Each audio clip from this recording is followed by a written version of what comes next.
This is the Sixth Man Show, an Orlando Magic podcast, with your hosts, Luke Sylvia and Jonathan Osborne, covering all things Magic basketball. By fans, for fans. Go Magic.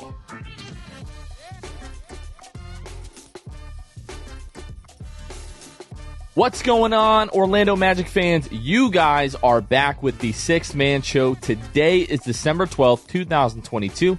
Jonathan Osborne here. As always, I'm joined by my co-host, Luke Sylvia. Luke, what's going on, bro? How are we feeling? I got the Moscato in my right hand. I got a ton of dubs in the left. I'm enjoying it while we're doing it, Jonathan. I'm enjoying it while it lasts. 3 wins in a row. Hasn't happened in a while. And we got an interesting road ahead these next, for the week ahead. So we'll see how it shakes out. But like I said, right now, just enjoying it. Water just, feels better going down. Air feels fresher. Lights seem brighter. Love feels sweeter when the Magic are winning. Like you mentioned, it's a 3-game winning streak. The Magic have not won 3 consecutive games since February 17th, 19th, and 21st of 2021. So almost 2 years ago, they had a 107-89 win at home over the New York Knicks, a 124-120 win at home over the Golden State Warriors, and a 105-96 win at home over the Detroit Pistons, and then lost 1, 2, 3, 4, 5, 6, 7, 8, 9 games in a row. Hopefully, history does not repeat itself. This is the reverse. We lost 9 in a row. Now we've won 3 in a row, and then we're just going to keep going. We're just going to win. The Magic are winning out, is what I'm telling you. Pretty much. So if you remember correctly, that was the season. The Magic start 4-0, drop their next 2, and then I believe that next game, January 4th, I believe that's the game where Markelle Fultz tore his ACL. And then everyone knows, I believe it was March 25th was the trade deadline that year. And that's when we saw Nikola Vucevic, Aaron Gordon, Evan Fournier, all of those guys traded away. So just for some context of how long it has been since the Magic won 3 straight games, it was a month before we traded all those guys out of Orlando. It's been quite a while. But again, 3-game win streak with 2 consecutive victories over the Toronto Raptors.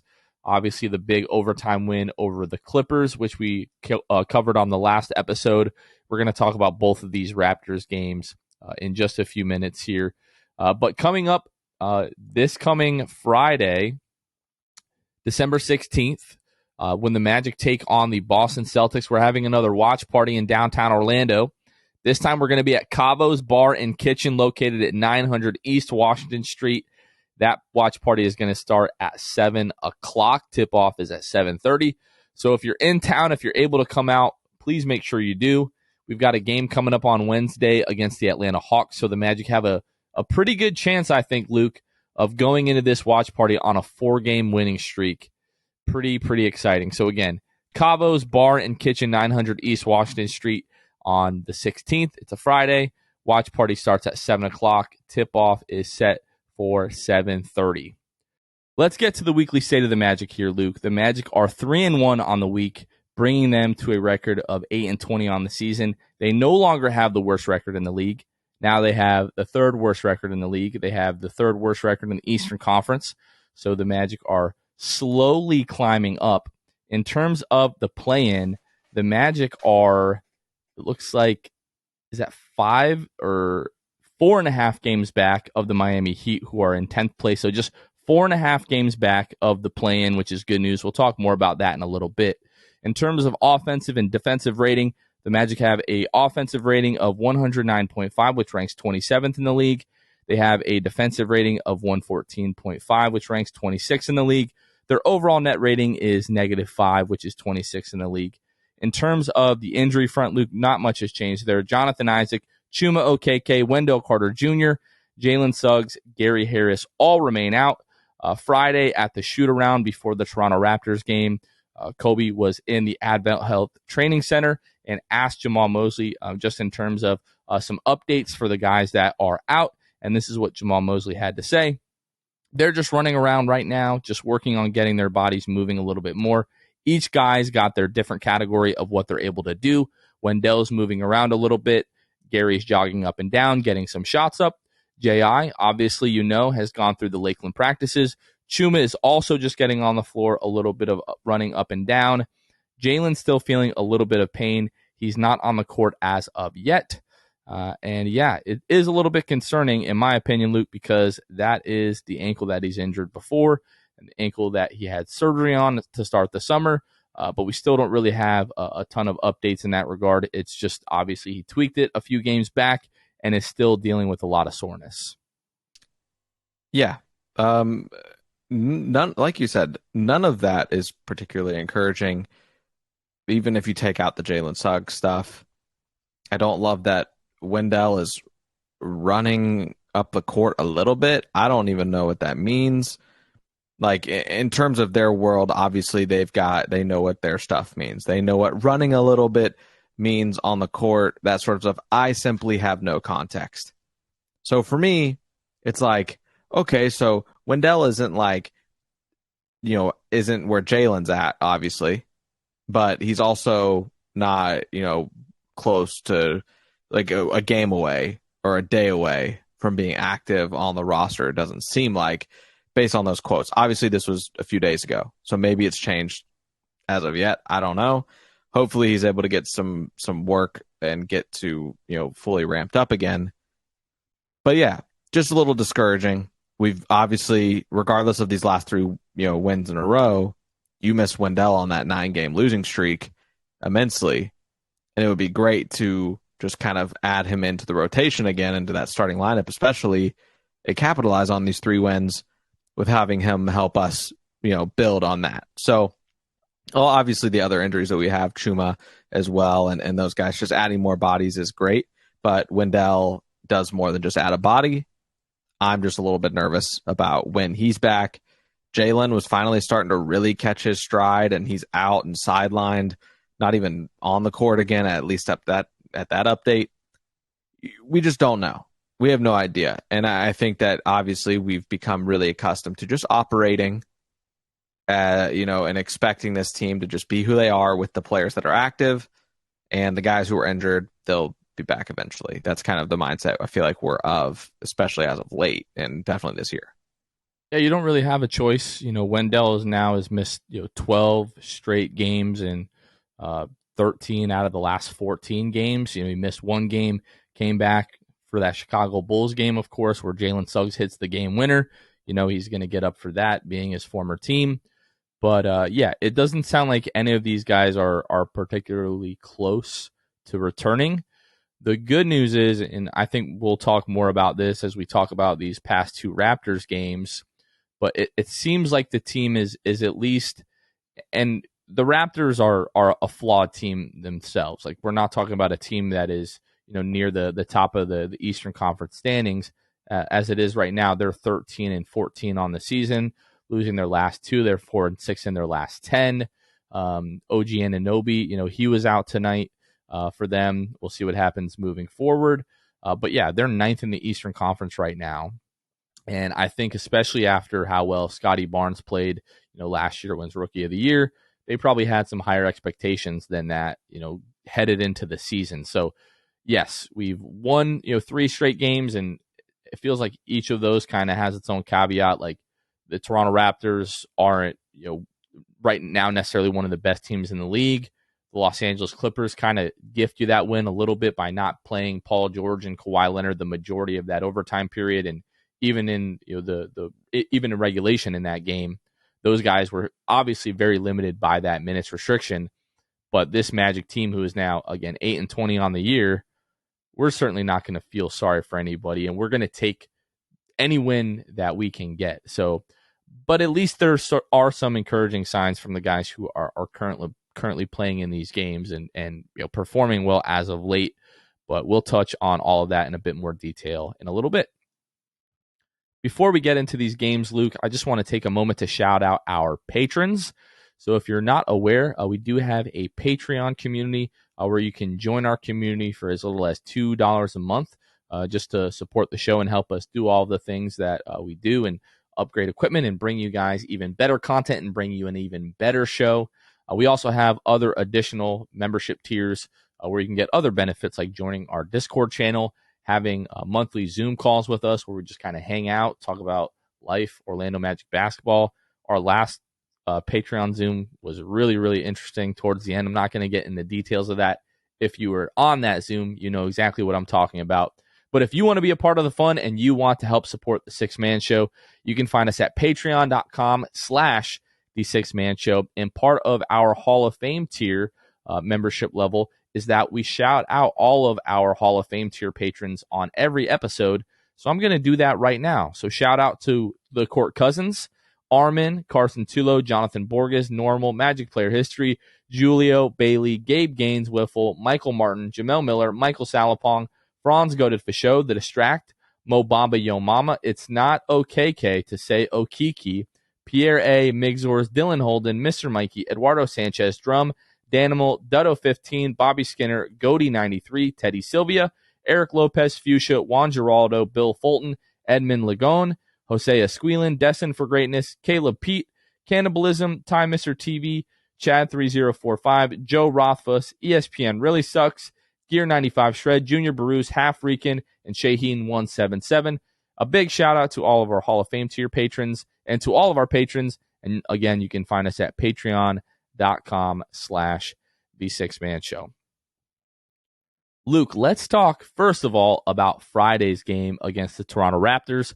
So the Magic had a little baseball series here over the weekend, playing the Toronto Raptors on Friday and then also on Sunday. We're recording this just after 10 o'clock Sunday night.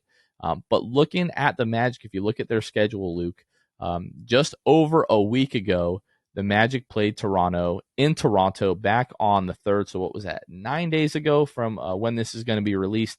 And the Magic were blown out 121-108 in Toronto. The Magic shot 48% from the floor, 40% from three in that game. But the Raptors, 56% from the floor, just really could not miss. Out-rebounded the Magic 43-29. Out-assisted the Magic 31 to 23. And, it just was not a good game. This is really kind of that window where we were questioning the Magic's, attention to detail, focus, whether or not they were going to show up and play with energy. Luke, these two games at home over this weekend against the Toronto Raptors really just could not have been more different than that game that we saw in Toronto just over a week ago. Looking at that first game, the 113-109 win, let's just cut right to the chase. For me, this game starts and ends the story with Franz Wagner, 34 points, 12 of 15 from the floor, 2 of 4 from the three-point line, 8 of 8 from the free throw line, 5 rebounds, 2 assists, 2 steals. I know it wasn't his career high, Luke, but I felt like this was Franz Wagner's best game of his career, and he barely touched the ball the last 8 minutes he was on the floor. Yeah, and that was, there's a lot to be said, I think, about the fact that he just simply wasn't getting touches when it came down to it. You can blame it on whatever you want. You can blame it on, who Mosley was telling these guys to get the ball to, maybe not necessarily telling them who to get it to or not to get it to, but who to get it to in terms of, get the ball to Franz, no questions asked, because he's clearly got the hot hand, whatever it might be. But for Franz, it's something that we've talked about since last year, which is Franz needs to be assertive. He is incredible when he is letting the game come to him, all those sort of things. I just believe that he can be even greater if he is assertive. We've already kind of established the fact that maybe Franz isn't, the ideal person to handle the ball, like bring it up the court type of thing, because he kind of gets, he gets right past half court. Teams can send a double team after him once he crosses that half court line. He gets trapped. They force a turnover on him, that sort of thing. But when Franz is just, like I said, letting the game come to him, he's incredible. But I do think that there is a time and place for him to just be more assertive. You cannot convince me that there wasn't time of the last 8+ minutes of his gameplay where he couldn't have demanded the ball at least a little bit. It just didn't seem to get there, right? And then he touches the ball. Finally, he gets a basket to go off of that, the Markelle missed layup there at the very end of the game that essentially helps win the Magic that game. It was a huge moment in the game, but you could have had a lot more of that and maybe avoided that situation altogether if Franz gets his hands on the ball many more times than he did leading up to that point in that final quarter and the last part of that third quarter. So that was the frustrating part. So now that my frustration's out of the way, everybody shares that sentiment. That is not a secret what I just said, but I want you guys to understand that, like, we absolutely share that same frustration when it comes to Franz and his assertiveness. He's incredible, and we just want to see it more. He was great, but I do agree with what you're saying to a point. Late in that third quarter, and when he checked out of the game and came back in, almost not midway, but around the 7-8 minute mark of the fourth quarter, OG Anunoby, first of all, was doing a really great job face guarding Franz, just playing ball denial. And then when Franz was getting the ball, Toronto was double teaming him because he was quite literally killing them. They could not stop him. There was at one point, I think it was in the first half, where Franz is driving to the rim. Somebody gets a hand, kind of into Franz, and he loses the ball. He's juggling it. He catches it and just kind of tosses it up at the backboard, and it went in. And at that point, I'm just like, okay, this guy is on. There's literally nothing Toronto can do. And for most of the night, that was the case until they started doubling, getting him the ball. We've had this conversation a ton. Franz just may never be that guy that is going to, like, demand the ball. Right. Now, I will say he has been better about it this season. Like, if you just look at Franz's usage rate, it's especially compared to last year. He's up to 25%. Last year it was at 20%. And that was really impressive. I mean, as a rookie, obviously, but usage rate is up to 25%, which is good for 83rd percentile in the NBA. The kid is obviously, due to injuries, has been getting the ball a ton. He may or may not ever be the guy that is going to demand the ball in that scenario, but I'm right there with you. You can't go. I think he had like one attempt over like the last 18 minutes of the game, which just can't happen. Yeah. And it was that tip-in layup that won the game, essentially. Yeah, and also people are probably hearing this and saying, to your point, Jonathan, of like the Raptors just threw different looks at him. They started to. I will say, Nick Nurse, as annoying as he is, he's the adjustment wise, worst. he is terrible. Adjustment wise, defensively, he is incredible, and I think that you saw that when it came to Franz in terms of when he's on, he made the adjustments at halftime as far as how to handle Franz, and they had a much better handle on him. But and to my point as well, is of like Franz's assertiveness, it also is Mosley's scheme and the actions that you're running for Franz. Jamal had to have understood that they are going to pressure Franz. They are going to throw more double teams at him in that second half. They are going to face guard him with a defender like OG Anunoby. You have to be anticipating that happening. And I would have also have liked to seen Mosley just run more actions for Franz to get him open than what you're running in the first half that clearly is being countered in the second. This is a tale of two halves league, and you have got to be ready to adjust and counter more looks than I feel like Mosley prepares for. Maybe Nurse's adjustment was just so great there was nothing for Mosley to do. I highly doubt it, but that's just the small out that I would give Mosley. So yeah, man, I don't mean to kind of just like make this a negativity thing, but it's just frustrating knowing that like the 40 ball was right there for Franz to take. Franz get it scoring 40 and an emphatic Magic win. This wasn't a perfect game. You're up by 20 at one point? Yeah. And this becomes just a game where like you're sitting on the edge of your seat in the final quarter, and it's like there is no reason this should have been a nail biter. The Magic should have won this game easily. The Raptors are not in a good space. If the Magic, who have been struggling on a 9-game losing streak, they get that emotional win against the Clippers, they're very vulnerable to get blown out to the Raptors after an emotional overtime breaking the streak type win. And then the Raptors can't even beat the Magic 2 games in a row. Clearly, this is not a great team right now for the Raptors. Season's very weird in the NBA. That could shift, right? The Raptors could step up. They get guys back. Obviously, OG doesn't play tonight. They're missing key players. Like, it is what it is.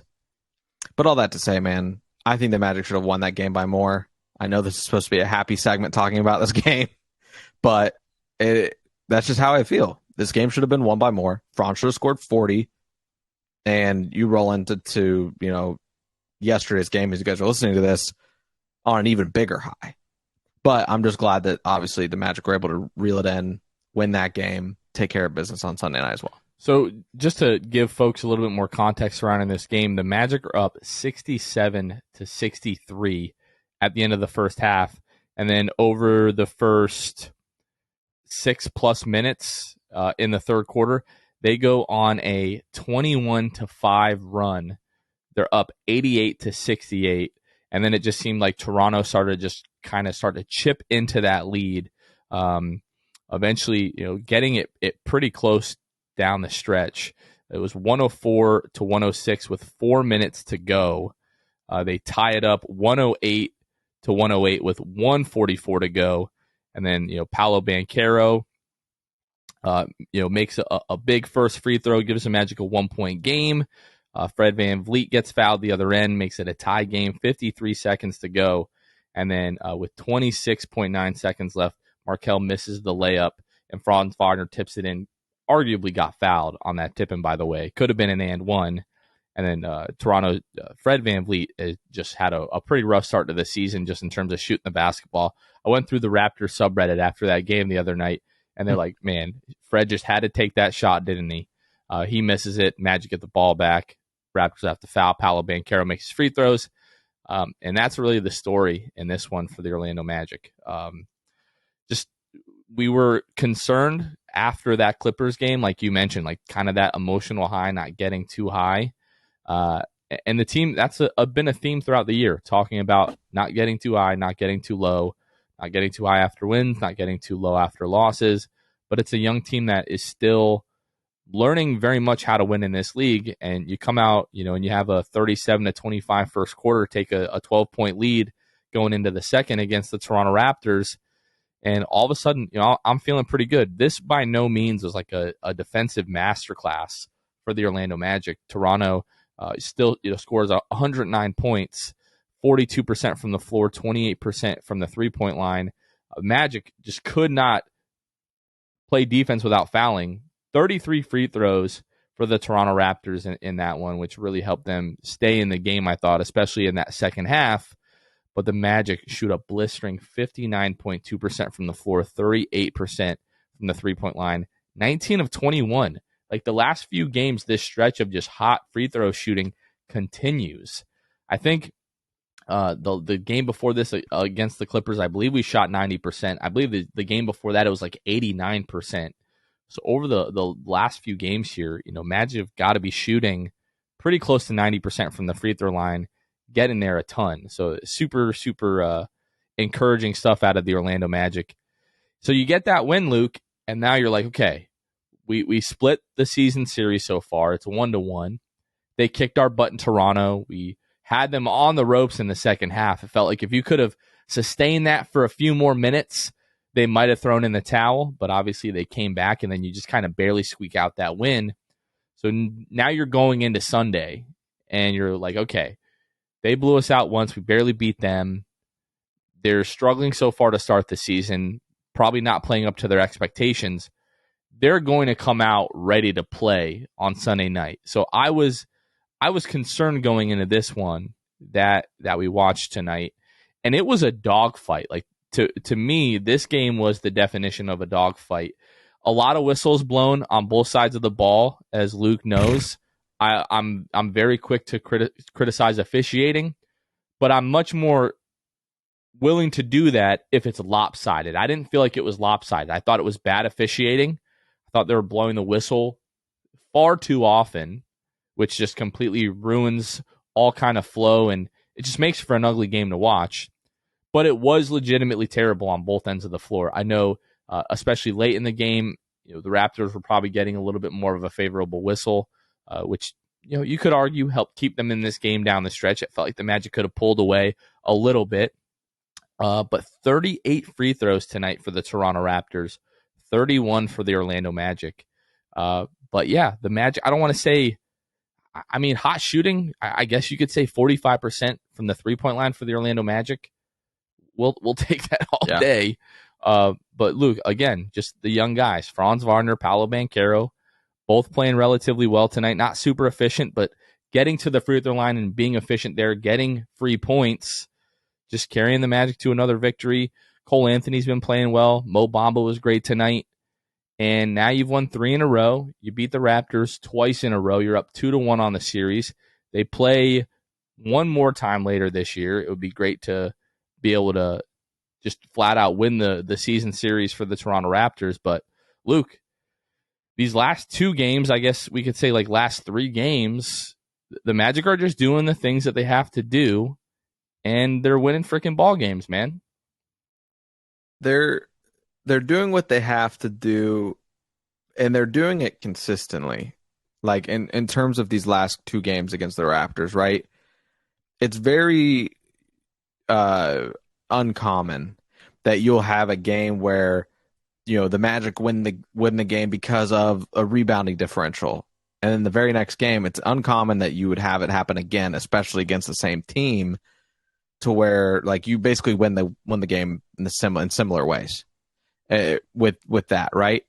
That's something that the Magic have done. I talked about it after the Clippers win when we recapped that, and just kind of how the Magic, where they were trending. I just kind of tip my hat to the Magic in terms of rebounding, a position that's been very frustrating up to this point.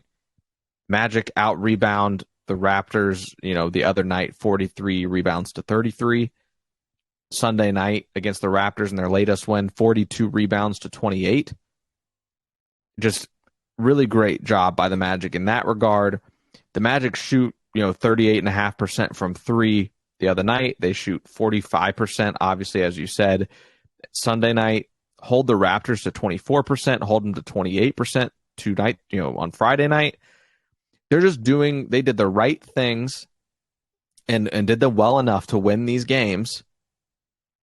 And regardless of the other night winning it more narrowly than they should have, did the right things to put them in the right positions. Turnover margin, terrible. The Magic get dominated in turnovers both nights against the Raptors. The Raptors, 9 turnovers on Sunday, 7 turnovers on Friday. So it is impressive that the Magic can afford to have 20 turnovers the other night, and then 18 on Sunday night. It's impressive that you're able to win the game like that. But it just shows how well they were doing those other things that elevate them to the win. Albeit frustrating, but it is a young team. We know turnovers are part of the game this year. So just really impressive. Like you said, Mo Bamba was great tonight. We needed it. He was not great on Friday, almost non-existent. And so for him to step up in this game, knock down his shots that he loves the most, those perimeter shots, if he's hitting those, I have a harder time criticizing. He hits those on Sunday night. You're getting some Mo Bamba drives tonight. Yeah, it was weird. Very weird that he would pass up anything on the perimeter. But yeah, he 6 of 6 from the field, 2 of 2, gets to the free throw line. That was the most impressive thing about Bamba tonight, in my opinion. Gets to the free throw line, shoots 5 free throws in his 23 minutes. Just the ability, obviously tonight the whistles were everywhere, like you said. But Paolo, 8 free throw attempts, Franz, 10. The most important part in a game like this is to recognize that the whistle is being blown. And that you just can, and you see that, and you're able to utilize it to your advantage. You know, if I go to the paint, I get even my finger touched. I'm going to the free throw line. Guys like Paolo capitalized on that. Franz Wagner, Mo Bamba driving tonight, I think had to play a huge part in terms of, him knowing that they're going to call a foul. I'm going to get to the free throw line. So super impressive win tonight, honestly. I was honestly more impressed because there wasn't really a collapse on Friday that collapse kind of just rubbed me the wrong way, and I deemed this really a better win. It was just more of a total team effort. Franz had to put the team on his back the first 3.5 quarters. I mean, it's great. What can I say, man? You win 3 in a row. A team as bad as the Magic have been, it's a relief. Looking at the last 3 games just across the league, in terms of offensive rating, the Magic have ranked 9th in the league. In terms of defensive rating, the Magic are 7th in the league. Overall net rating, they're 3rd in the league. Assist percentage, Magic are 18th in the league. Maybe not exactly where you would like them to be, but at least not towards the bottom of the league. Am I right? Overall rebound percentage, you mentioned it. The Magic have been rebounding much better. They're 4th in rebound percentage. Turnovers still towards the bottom of the league, 28%. It's like if the Magic could figure out the turnovers, these last 3 wins, like we might not even had to sweat them at all. Like, we didn't really sweat tonight. Obviously, Friday night against the Toronto Raptors and the overtime win against the Clippers was definitely super sweaty. And the Magic, over the last 3 games, still last in pace. Over the course of this season, I believe they're bottom 10, somewhere around there in overall pace. So a lot of that is just because the offense right now, a lot of the times the best option is Markelle Fultz just kind of breaking his defender down and getting into the lane and making something happen, or Franz Wagner or Paolo Banchero, one of those guys really doing the same thing. Yeah, and the defense hasn't been great, so if you're not getting a ton of stops and getting out into transition, that's going to hurt your pace as well. But the attention to detail, like effort, it helps that you're shooting the ball a lot better, obviously, but rebounding, you haven't been completely terrible defensively. Like I said, 7th in defensive rating over the course of the last 3 games. The crazy thing is, I think this team could even be a little bit better in that regard. We still see teams every single night getting wide open threes, whether it's the zone, whether it's guys just not being in the right spot, whether it's overhelping. Like, something's got to change there. But I don't want to spend too much time on the negatives. The Magic are a young team.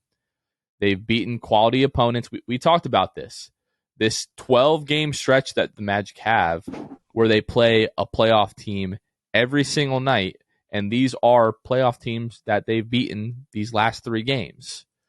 So winning close games, winning not so close games, whatever it is, this Magic team right now is certainly going to take a win wherever they can. And since we've entered into this, 12-game stretch here, and we are getting towards the end of it here, let's see. So that started with Philadelphia, loss. Brooklyn, that was a loss. Atlanta, that was a loss. Cleveland, that was a loss. Toronto, that was a loss. Milwaukee, that was a loss.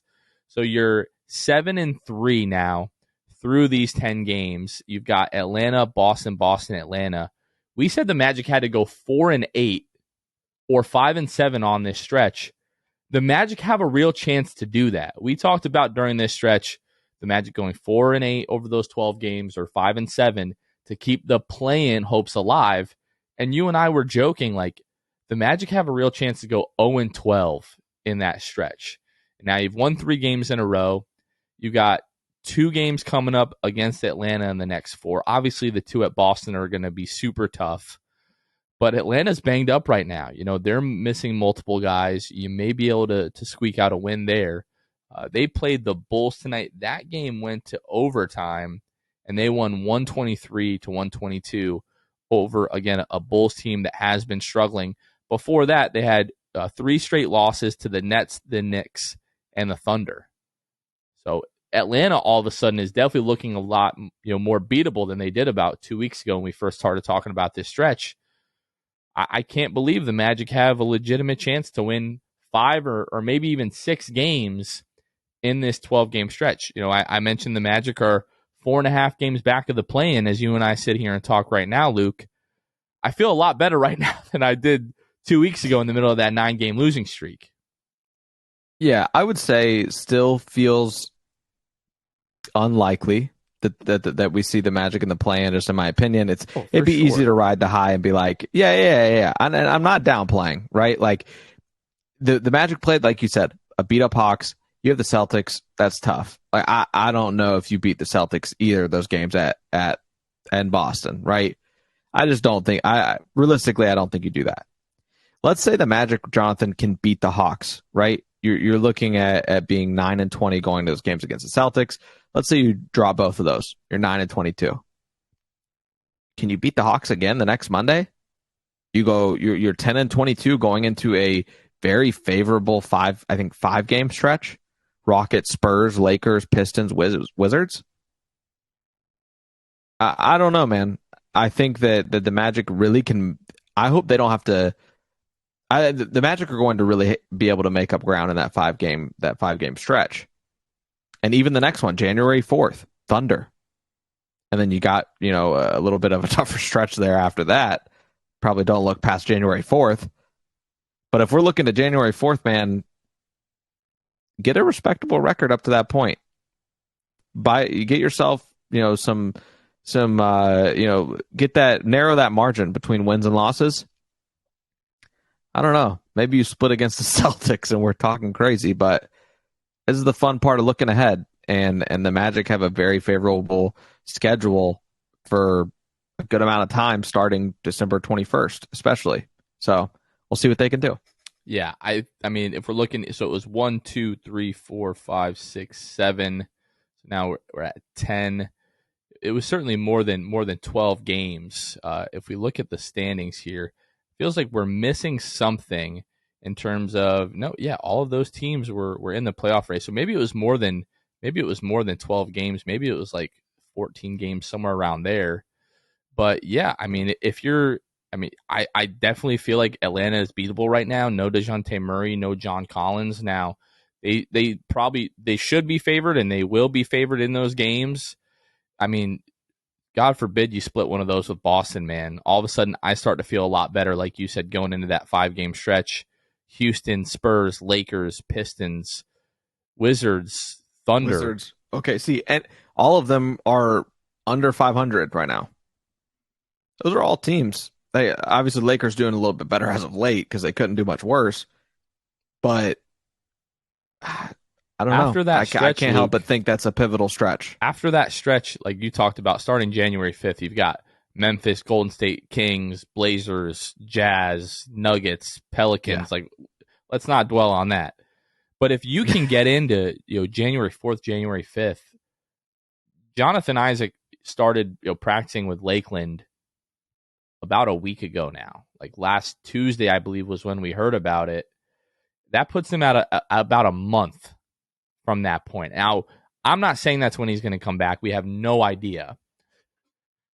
But if all of a sudden you get to that point and you have Chuma Okeke back, Wendell Carter Jr., Gary Harris, who knows what's going to happen with Jalen Suggs. If you have Jonathan Isaac and you're sitting there January 5th and you're 2.5 games back of the play-in, all of a sudden your boy starts feeling real good about our chances. This is a talented team. Yeah. I know how much we've struggled, in large part due to injury. It hasn't all been injury. Like, even healthy, this is still a fairly flawed team. But all of a sudden, when we're not having to throw out Admiral Schofield for however many minutes he played tonight, 9 minutes, we're not having to play Kevon Harris for 16 minutes. Maybe Mo Bamba isn't in the lineup on a nightly basis at that point. Maybe your center tandem is Wendell Carter Jr. and Moritz Wagner, which at this point I probably feel better about on a nightly basis than Wendell and Mo. Like, you just know that Moritz Wagner is going to bring it every single night on both ends of the floor. Whether he's going to score a lot, that's another conversation. But yeah, you get these guys back, and then all of a sudden you're sitting 2 to 3 games out of the play-in. Like, the front office is going to have to make a decision at that point. Are we going all in on the play-in, or are we just going to, like, guys, it was fun while it lasted, but we need one more high lottery pick, and then we're really rolling with this team? I don't know. I don't know which way they're going to go. But, I mean, we probably are getting way too far ahead of ourselves. There's a lot of basketball in between now and January 5th, but again, I feel a lot better about the team than I did a couple of weeks ago. I feel a lot better about the team now than even a week ago when we were in the middle of that 9-game losing streak. And yeah, I will be 100% acting up if we're able to, win 2 out of the next 4. Yeah. It would be very nice. I mean, we've talked about, we're going to do the look ahead here. We've talked about this, basically Wednesday. So it's nice you get 2 days off, get some rest. I don't know if you're going to be able to get, any of the guys that we're missing back. But on Wednesday, you're at home versus Atlanta. Then you hit the road for a 2-game a 4-game road trip. That next Atlanta game, we are in Atlanta. So Wednesday at home for Atlanta. Then you're at Boston on Friday, at Boston on Sunday. Then you're at Atlanta, and then at Houston before returning home just right before Christmas. But looking at this upcoming week, Wednesday, Friday, Sunday, Atlanta, at Boston, what's your feeling right now, Luke? What do you think we do over the next 3 games here? I'm gonna go 1-2. And for the sake of getting different and being able to maybe beat you this week, I'm going a loss to the Hawks and splitting against Boston. 1-2. All right, you are brave. I think we can pick up that game Wednesday at home versus Atlanta. 100% agree. I just want to beat you. No, that's in the fine. Prediction thing. So I'm playing the game I tried here. this a couple weeks ago and it blew up in my face. So I'm hoping the basketball gods repay me and it blows up in your face. So Atlanta, I mean, 3-game win streak versus a Southeast Division rival. It's the last of this 5-game homestand, and right before you leave on the trip to Boston, it's exciting. Again, no DeJounte Murray, no John Collins, or at least those guys shouldn't play. John Collins was injured on the first. He was said to miss at least 2 weeks. So we're coming up on 2 weeks with John Collins. So I think we should be safe to miss him. And then DeJounte Murray was hurt a few nights ago, and he's supposed to miss a couple of weeks as well. So we should be able to miss him. And is it DeAndre Hunter? He's not listed on Atlanta's injury report right now, at least looking at ESPN's injury report. DeJounte Murray. We can take a look at their schedule to see if DeAndre Hunter played tonight against the Chicago Bulls or not. I'm pulling up their box score, looking at, he's back in the lineup. He played 26 minutes tonight for the Atlanta Hawks. Yeah, he's fully back. AJ Griffin played 40. Trey he played also 42. Hit the game winner, I believe, in overtime. For the Hawks. Overtime explains the high minutes to beat the Bulls. Okay, that makes sense. Yeah, exactly. And don't look now, but Bogdan Bogdanovic, who really hasn't been playing much for the Hawks this year, he played 36 minutes tonight for the Hawks. Good night. So, yeah, I mean, I do think that's a winnable game. I definitely feel a lot better about it than I did the last time that we talked about it. So I'm going to say you pick up the win at home against the Hawks. The Magic have obviously been much better at home than on the road this season. I believe it's 7 of their 8 wins have come at home. I think they're 7-9 at home, and 1 in. You make up the difference in your brain with your big math skills there, listeners. But the Magic have won 1 game on the road, and it was that buzzer beater against the Chicago Bulls, if I'm not mistaken. So let's get another win at home. It would absolutely be incredible, Luke. But I want to take the opportunity now to speak to some long-lost friends of ours. Ooh.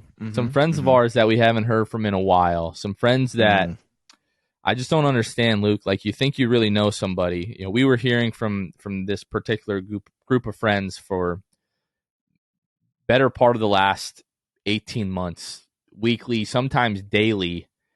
And then, over the course of the last couple of months, they've gone radio silent. They've gone ghost. And I'm referring to none other than those maple syrup drinking losers from Toronto, the Raptors fans. Just to give you all a little bit of context, Kevin and I were at the 2021 draft party for the Orlando Magic. And obviously, Jalen Suggs was mocked to the Toronto Raptors. Scottie Barnes is being mocked to the Magic at 5. And we had just gone through, this, it felt like decade-long Aaron Gordon experience. It wasn't 8 years. I believe it was like 6 or 7 years with Aaron Gordon. But it just felt like forever, where we had this really awesome athlete who could defend at a high level that you just continue to talk yourself into becoming a number one option. Partly due to the fact that Frank Vogel told us that he could envision Aaron Gordon becoming Paul George, and that just really warped my brain for several years after that fact. So when Jalen Suggs fell to the Magic, when Scottie Barnes was taken by the Raptors at 4, we lost our minds, because I still see the potential in Jalen Suggs. The guy that we thought we were getting on draft night, he may never be that, but I still think he has the potential to someday make an all-star team. Elite defensive player. We've talked all season long about he's begun to put it together offensively. And then we get Franz Wagner at 8, which I don't care who you ask, whether they were high on Franz, whether they were low on Franz, nobody saw this coming from Franz. So we were like, oh, all right, we got Franz Wagner. We need some forward depth. He should be a nice piece, but we were really excited about Jalen Suggs. Over the last 16 months, especially after Scottie Barnes won Rookie of the Year, Raptors fans literally every single day for months and months and months were commenting on our draft vlog video that did not mention the Toronto Raptors, like in the title, tagline, tags, none of that. I think it got shared in their subreddit. It must have. I know someone that covers the Raptors for Sports Illustrated got his hands on it, made a TikTok about it, all that kind of stuff. They would badger us every single day, laughing in our faces about how great Scottie Barnes was, how he was the second coming, essentially, of Jesus Christ. He was the greatest person that has ever graced a basketball floor. He was the next Giannis. He was the next superstar. I love these guys. Even our friends at the Pick a Side podcast, they had a whole podcast segment last season. Would you rather have just Scottie Barnes or Franz Wagner and Jalen Suggs? And they emphatically, I believe, to a man, said they would rather have Scottie Barnes than both Franz Wagner and Jalen Suggs. Even our friends were saying this about us, Luke. And now, over the last 7-8 weeks since the NBA season has started, it's been silent. Those Raptors fans, they don't come around our YouTube channel and comment on that video now for some reason. And you know what that reason is, Luke? They have accepted defeat that Franz Wagner is already a much better basketball player than Scottie Barnes will ever be. Franz better. Scottie Barnes had a great rookie year. He had a phenomenal rookie year. He was in a winning situation. He was really impactful. He was this like hyper aggressive wing for the Raptors last year. Like when he saw opportunities, he would take it, whether that was driving to the rim, even when that was knocking down open mid-range shots, knocking down the occasional three. And this year, you don't have to go any further than the Raptors subreddit. A lot of that is just evaporated from Scottie Barnes. He's not giving effort on a nightly basis. He's not as great defensively as he was last year. Offensively, not as efficient. He's not scoring as many points. And Franz Wagner has really just elevated into a future all-star. If you compare them, Franz is almost scoring 5 more points per game. He's shooting almost 50% from the floor when you compare that to Scottie Barnes' 45%. Franz has had a rough start to the year from behind the arc. He was as low as 20% earlier in the year. Now they're both shooting 32% from the three-point line. Franz is shooting better from 2, has a better effective field goal percentage, shooting a higher free throw percentage. Scottie Barnes is definitely the better rebounder. Playmaking-wise, I'm going to give a little bit of the benefit of the doubt to Franz because Scottie is definitely playing with better players on a nightly basis. But 4.8 assists for Scottie, 3.6 to Franz Wagner. But all you have to do is watch these guys on the floor together. Scottie Barnes literally could not keep Franz Wagner in front of him the other night when he scored 34 points, which is why OG Anunoby was guarding him down the stretch and in the second half. And when you look at these guys play basketball, to me, it is not even close, especially their potential offensively. Franz is able to do things with the ball that Scottie Barnes will never be able to do. Yeah. Listen, some people are getting real disrespectful about Scottie Barnes.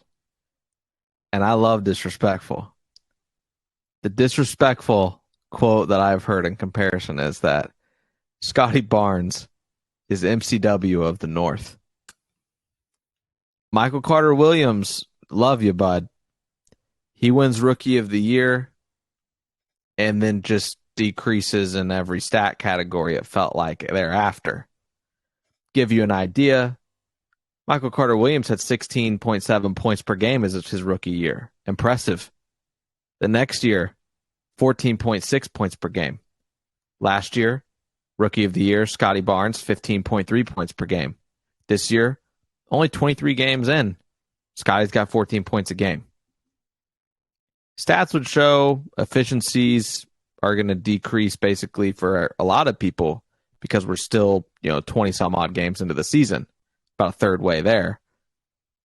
I would say Scottie Barnes is going to see some decreases in efficiency, maybe points per game. I don't know. Unless Toronto throws in the towel, shuts down Fred VanVleet, guys like that. As we get throughout the year, then Scottie gets to elevate his numbers a little bit. MCW of the North is really disrespectful, but I'm here for it. And I hope it's true because Franz Wagner, man, he's the truth. Everybody knows it. He's incredible, and he has an argument to be the best player from that class. Obviously, you've got Cade Cunningham that went number one, but right now, I don't know. Franz Wagner's incredible, and he's been really great. And right now, I believe Franz Wagner's team is better. So, by a win. Hey, the last couple we certainly have been better. I will give you that. Mm-hmm. But yeah, so I don't know, man. He's fun, and I just love me some Franz Wagner. I mean, there are some rational Raptors fans out there, but I will just say every Raptor fan that came at us sideways on that YouTube video commenting, I hope you guys see this, and I hope you feel like an idiot now. Like, yeah, sure, we're super happy about Jalen Suggs, but the disrespect that we were getting, even about Franz Wagner, just really, really incredible. And again, we've talked about this. We've had multiple rants about this because we've had our fair share of run-ins with the Toronto Raptors fans over the course of the last couple of years here now. I don't know that there is a more insecure fan base out there for a team that just won a title a few years ago. And now they're kind of seeing all of it like crumble around them. Like this great team that they thought they had that were going to be like contenders for years and years. A lot of these guys are like ready to ship Fred VanVleet out. Like the one thing that they're clinging to is Pascal Siakam. And they're talking about Pascal Siakam like he's Luka Doncic. Like Pascal has been great, but they're like, we need to get Pascal some help here. Like they're ready to basically bring in anything. And I wonder how they feel about the rumors that the Raptors turned down Scottie Barnes straight up for Kevin Durant. Because I bet they would do that right now. I bet you they would. So in terms of just all sophomores, all second year players, so Franz Wagner is third in scoring, 19.8 points per game. He's just right below Cade Cunningham, who we know has been missing some time due to injury. Cade Cunningham's at 19.9, so just 0.1 points per game ahead of Franz Wagner. Jalen Green leads all second-year players in scoring in 21.6%, but Franz is averaging almost 8 percentage points better from the floor. Jalen Green, 41.8, Franz Wagner, 49.6. Free throw percentage, Franz Wagner in terms of like qualifying rookies, really high up there, 86.5%. He's in the top 10. I mean, you've got Trey Murphy shooting 93%, Chris Duarte 91%, Trenton Watford 91%, Quentin Grimes 90%, Austin Reeves 90%, Ayo Donsumu 88%, Delano Banton 87%, and Franz Wagner 86%. But yeah, I mean, the only guy that I would argue right now would be Evan Mobley, and that's because of just the way that he's able to impact the game from both ends of the floor. But like offensively, to me, like Franz Wagner, Jalen Green is the only guy that I think has a higher offensive ceiling in the draft class right now. But Franz Wagner, we're so amazed because you just never expected him to be doing the things that he's doing on a nightly basis. Like he split two of the Toronto Raptors defenders in that game on Friday night, and there was no room whatsoever. He had no business making that move, but made that move nonetheless. And yeah, just we wanted to say all this just to say that Franz Wagner is better than Scottie Barnes. And at this point, I don't even think the conversation with Scottie Barnes and Jalen Suggs is closed. We talked about that last year. Like there's plenty of this story that is yet unwritten, but I would bet the house that Franz Wagner, when it all is said and done, is going to end up being a better player than Scottie Barnes. And yeah, that's all I want to say. Luke, we got anything else before we close this out here? Nah, I don't think so. All right. That is going to do it for us. Make sure you guys come out next Friday, the 16th, to Cavo's Bar and Kitchen. Again, that is 900 East Washington Street. That's going to be on the 16th at 7 o'clock for that watch party where the Magic take on the Boston Celtics. That is going to do it for us for Luke Sylvia. This has been Jonathan Osborne. You guys have been watching the Six Man Show, and we will catch you guys next time. See ya. Thanks for listening to the Sixth Man Show. Be sure to subscribe on iTunes and Spotify to get new episodes downloaded directly to your phone. If you enjoyed the show, please take a minute to give us a 5-star rating and a review. It helps out the show a lot. Follow us on Twitter, Instagram, and Facebook at Sixth Man Show. We'll catch you guys next time. Go Magic!